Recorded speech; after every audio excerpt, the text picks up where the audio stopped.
Start होती है और हम हमारे मेन कैरेक्टर निकी से इंट्रोड्यूस होते हैं।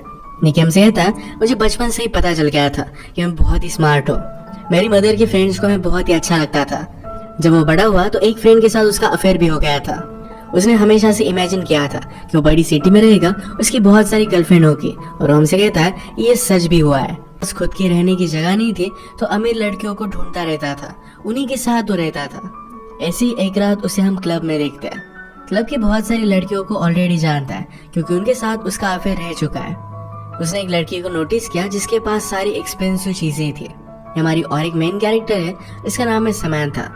समंथा को पार्टी से ज्यादा देख उसके पीछे पीछे चलने लगता है। उसने उसका नाम पूछा, कहता है तुम इतनी जल्दी यहाँ से जा क्यों रही हो, मैं तुम्हें तुम्हारे घर छोड़ सकता हूँ। समंथा उसे ज्यादा भाव दे नहीं रही थी। उसने कहा कि तुम बहुत क्यूट हो पर मैं तुम्हें घर पर नहीं लेकर जाऊंगी। निकी पूछता है कि क्या तुम्हारी शादी हो गई है। समंथा ने ना कहा। वो फिर पूछता है कि क्या तुम किसी से प्यार करती हो, और फिर इसे मना करती है।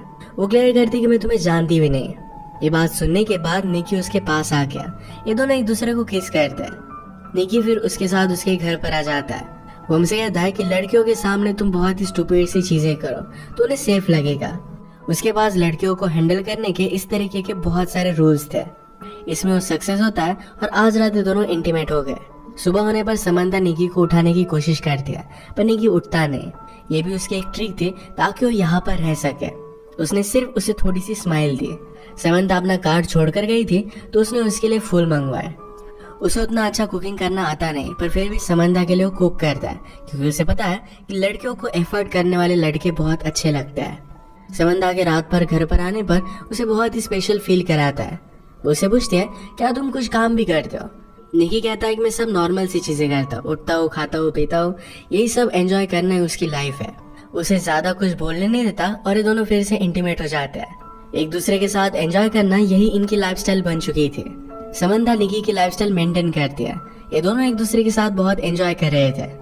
थोड़े दिनों में निकी बोर होने लग गया। समंथा कब घर से बाहर जाए इसका वेट करता था।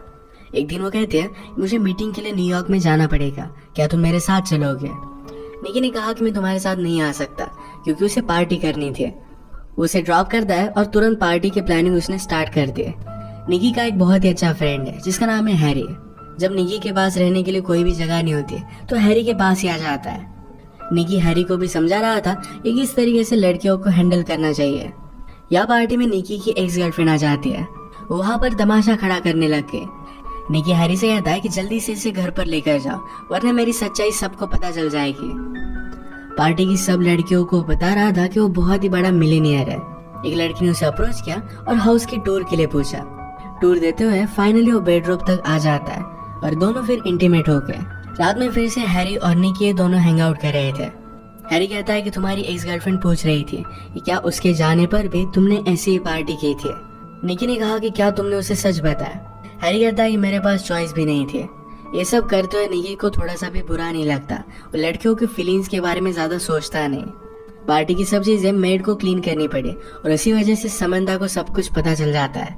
उसने कॉल कर निकी को बताया कि किस दिन वो वापस आने वाली है। निकी आज बहुत सारी लड़कियों को कॉल कर रहा था तो हमसे कहता कि अगर मैं किसी भी लड़की को कॉल ना करूं तो मेरा गेम खराब हो जाएगा। उसे हमेशा प्रैक्टिस करनी पड़ती है।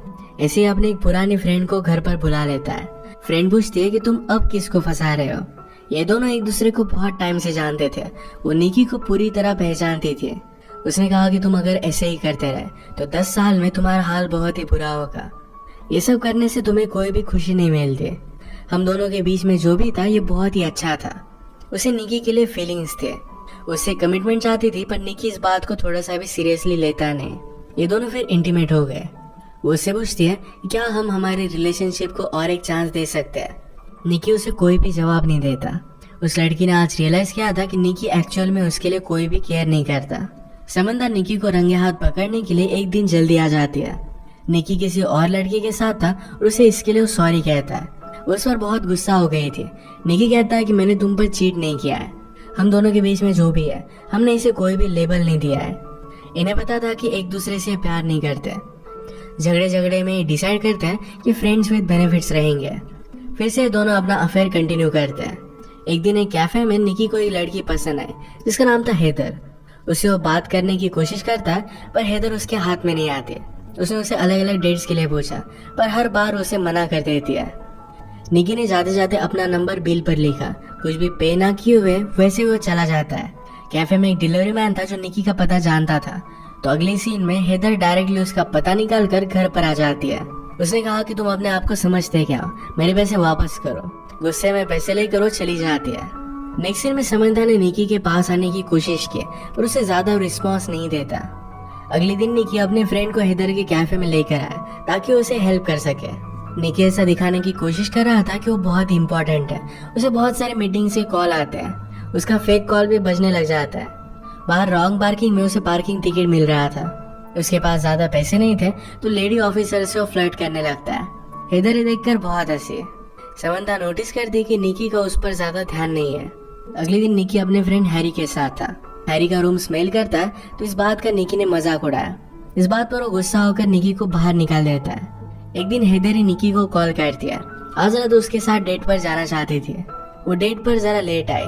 जब ये दोनों बात कर रहे थे तो अचानक से उसे किसी का कॉल आ जाता है। कॉल पर उसने अदर पर्सन को मंकी कहा।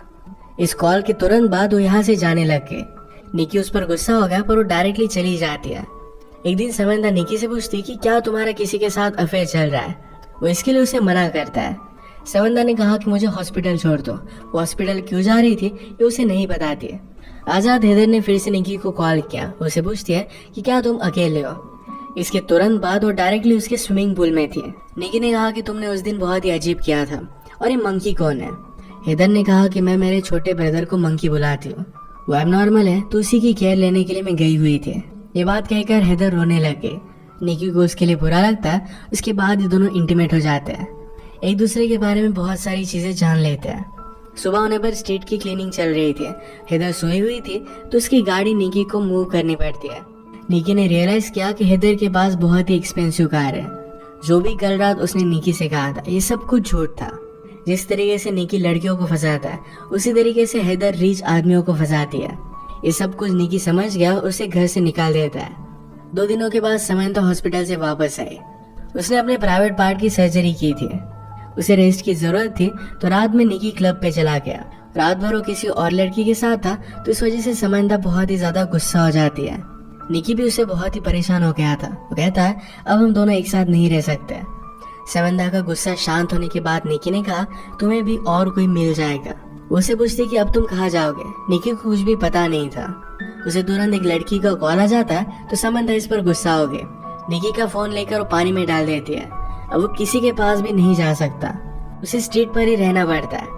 रात में वो फिर से अपनी ओल्ड फ्रेंड के पास आता है। अब वो उससे कहने लग गया था कि तुम मुझे बहुत ही अच्छी लगती हो। इस बात पर वो थोड़ा सा भी बिलीव नहीं करती है। उसने कहा कि तुम अगर एक्चुअली मेरे बारे में केयर करते तो मेरी लाइफ में चल क्या रहा है इसके बारे में पूछते। वैसे भी वो किसी और के साथ अब रिलेशनशिप में थी तो निकी के साथ नहीं रह सकती। निकी फिर अपने फ्रेंड हैरी से मिलने के लिए क्लब में आया। हैरी अपने और एक दूसरे फ्रेंड के साथ था। क्लब में काम करने वाली लड़कियों के साथ वो फ्रेंड बहुत ही बदतमीजी से पेश आता है। इस बात से निकी का उससे झगड़ा हो गया और वो बाहर आ गया। हैरी ने कहा कि तुम ये कर क्या रहे हो। निकी ने कहा कि इस तरीके से बिहेवियर अच्छा नहीं होता। हैरी कहता है कि तुम भी एक्चुअल में लड़कियों की फीलिंग्स के बारे में कुछ भी नहीं जानते। मैं मेरी सिस्टर को तुम्हारे पास आने भी ना दूं। निकी उसकी सिस्टर को लेकर एक गंदी बात करता है और इस वजह से हैरी और निकी में भी फाइट हो गई। अब वो उसके साथ भी नहीं रह सकता। उसने और एक क्लब में जाने का ट्राई किया पर ये प्राइवेट पार्टी थी तो इस वजह से वो जा नहीं पाता। रात में वो अपनी मदर को कॉल करता है। इस सिटी में आने के बाद वो अपने घर पर गया ही नहीं था। मदर पूछती है कि क्या वहाँ पर तुम कुछ काम कर रहे हो। निकी इसका जवाब नहीं देता तो उस वजह से मदर भी उस पर गुस्सा थी। एक दिन वो एक होटल पर जाकर वहाँ की एक रिच लेडी के साथ फ्लर्ट करता है। ये सब करते हुए हेदर ने उसे देख लिया। उसे पास आई तो निकी ने जो भी उसके साथ किया था इसके लिए उसे सॉरी कहता है। हेदर कहती कि मुझे तुम्हारी सिचुएशन के बारे में पता है, हम दोनों एक जैसे ही है। निकी के पास खाना खाने के भी पैसे नहीं थे तो फिर हेदर उसे अपने घर पर लेकर गई। उसके प्रीवियस बॉयफ्रेंड के साथ उसका भी ब्रेकअप हो गया था। आज वो कुछ कॉल्स लगाती है तो रात में उसकी डेट फिक्स थी। डेट से वापस आने के बाद उसने निकी के साथ टाइम स्पेंड किया। हेदर को अपनी एक फ्रेंड का कॉल आता है कि एक बहुत ही रिच मिलियनेयर है और उसका अभी भी ब्रेकअप हुआ है, तुम जाकर वहाँ पर ट्राई कर सकते हो। हेदर फिर निकी को भी उस पार्टी में लेकर जाती है। उस मिलियनेयर को पटाने के लिए निकी हेदर को हेल्प करता है। उसे हंसने के लिए कहता है, उसके साथ डांस करने के लिए कहता है। मिलियनेयर की नजर हेदर पर पड़ी और फिर ये दोनों बात करने लग गए थे। पार्टी के बाद निकी कहता है कि तुम उससे जितने भी पैसे लोगे उसका मुझे कुछ कट चाहिए। हेदर उसे साफ साफ मना कर देती है। रात में उसने काउच पर सोने के लिए कहा। थोड़ी देर में निकी उसके पास आ गया। वो कहता है कि हम दोनों एडल्ट्स हैं, एक दूसरे पर कंट्रोल तो कर ही सकते हैं। स्लोली उसके पास आ जाता है और फ्लर्ट करने लग गया। इसके बाद दोनों इंटीमेट हो गए। एक दूसरे के साथ जब भी होते हैं तो बहुत ही ऑनेस्ट होते हैं। एक रात डिनर करते हुए निकी को एक लड़की ने पहचान लिया, उसके साथ बहुत ही बुरा बर्ताव कर दिया। ये बात हेदर को उतनी अच्छी नहीं लगी। वो निकी के सारे हालात समझ लेती है।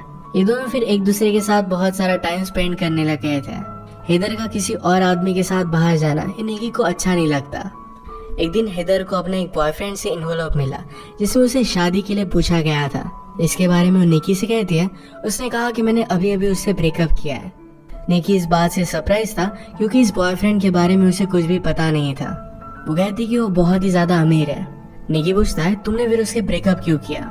समंता ने कहा क्योंकि मैं तुमसे बहुत ही प्यार करती हूँ।